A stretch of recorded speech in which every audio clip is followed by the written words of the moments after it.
Justin, our last caller, what's your question? Yeah, hi, Jason. Hi, Don. So my question is, we're in a situation that I think is probably not too uncommon, and that is that I've invested my own money in the startup, and we've got a fairly well-developed product, pretty low overhead, and Good. we're in a position where we don't necessarily need to take money.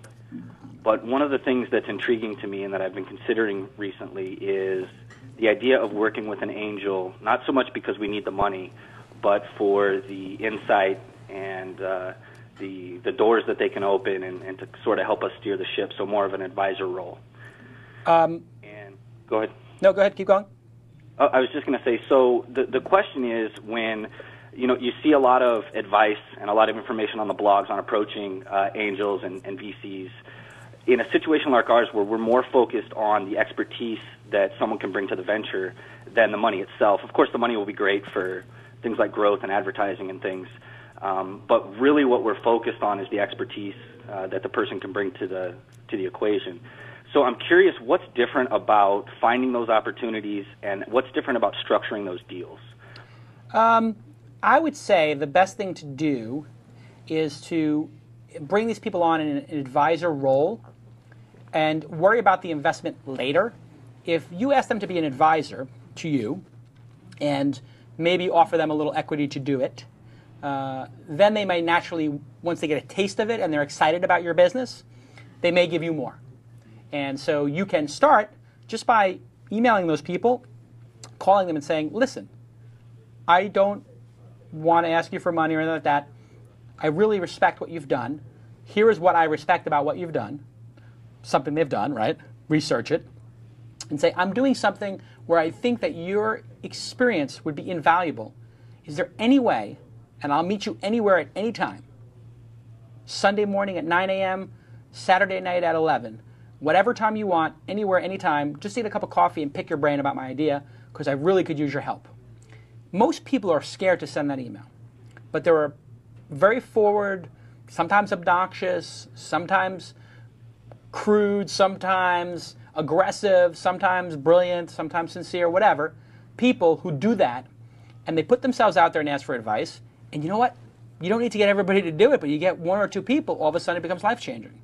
And so you have to be a little bold and send that note to people, and if they get to know you, and they like you, and they like what you're doing, they have an affinity for it, you've transferred the enthusiasm, now the investing in it becomes like, oh, well, it's obvious I'll invest in this. I would like upside in it. I'm helping the person out. Why not? So I think you should first make a human connection with those people and get them to talk to you and give you free advice, and then maybe talk to them about coming on board as a investor. I'd flip it a little bit. What do you think, Don? I agree. Don't take the money. Don't take the investment first. Get a personal relationship with them. Have them be an advisor. And then go from there. Yeah. You're right. Yeah, it also can be a little creepy if the first thing in the email is like, oh, invest, you know? It's like, I don't know you, I don't know exactly what's going on here, why would I invest, all this stuff. Yeah, there's a expression, slow your roll. Slow your roll a little bit. Just ask for advice, ask them to have a cup of coffee, talk about the idea, brainstorm a little bit, and then you're on the road.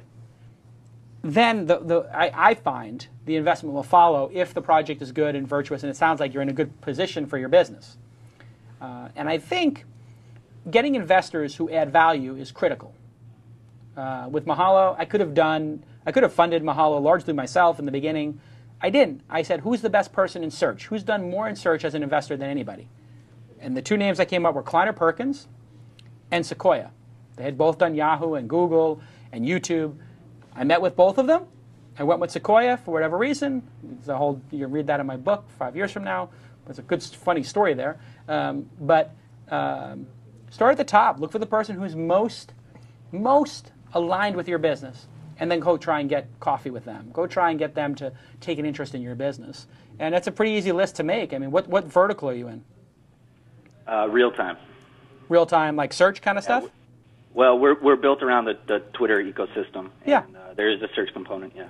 That's perfect. I mean, if you're going to be involved in Twitter, you know Fred Wilson's an investor. You know Bijan from Spark is an investor. Prisaka.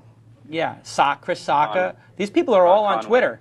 Bijan on Twitter, Fred Wilson on Twitter.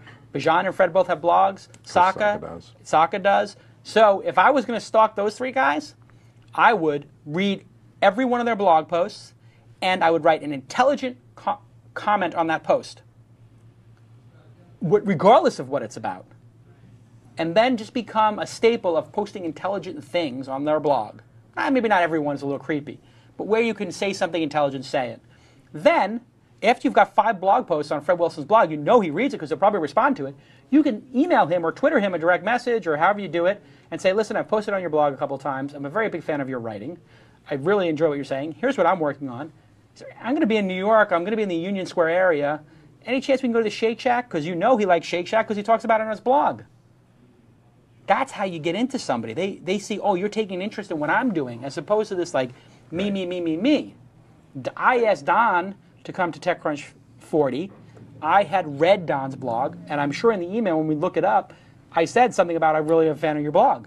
Yep. So how is Don not going to respond to that? That makes Don into the jerk for not responding because I was so gracious to say, oh, I read your blog, I enjoy it. You know, it's hard to be a jerk and not respond to that. I guarantee you, Fred Wilson, Bijan, and Sacca are all going to respond. It may take you 2 or 3 emails, it may, you know, but be persistent, but in a gracious way.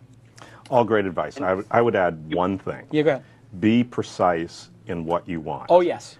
I get emails all the time saying, hey, can we sit down and talk? Right. You don't have all the time in the world. Talk about what? I don't have time to talk about whatever. Be very precise. If I think I can add value, I'll do it. If I can't, I won't. So do all the things that Jason suggested. And be concise. And be precise about what you want, where you think they can add value. Right. And you can even put that in bullet points. Like, you know, I think there's like 3 things you could help me with. 1, I think you might have some good feedback on my product, which I'd love to show you. It would take 5 minutes to demo. 2, I think that you might potentially at some point be a great board member or advisor to the company. 3, I think that Microsoft might have an interest in this technology. You should at least hear about it because it might be related to what Bing is doing, whatever. But yeah, I think, and don't write long emails. That is the killer. If you write an email that is more than 1 page down, I'm just like, oh, I can't, I'm busy. How am I going to read this thing? You know, anybody who writes a 3-page email to Mark Cuban or Don or Fred Wilson, I mean, they're shooting themselves in the foot. You know, Mark Cuban's reading on his BlackBerry from a Mavericks game. Too much information. Leave them wanting a little more. So there's great advice from Don. Be concise. And sounds like you're doing interesting work. And would you like to come to TechCrunch 50 as my guest? I definitely would. Well, there you go. 6 tickets to TechCrunch. And in fact, yeah. I was just going to mention we'll also be at Twist Up in LA, so maybe we'll get a chance to say hi. Oh yes, yeah, come by. I will be at this this event. So awesome. I will see you at both events, and good luck with everything.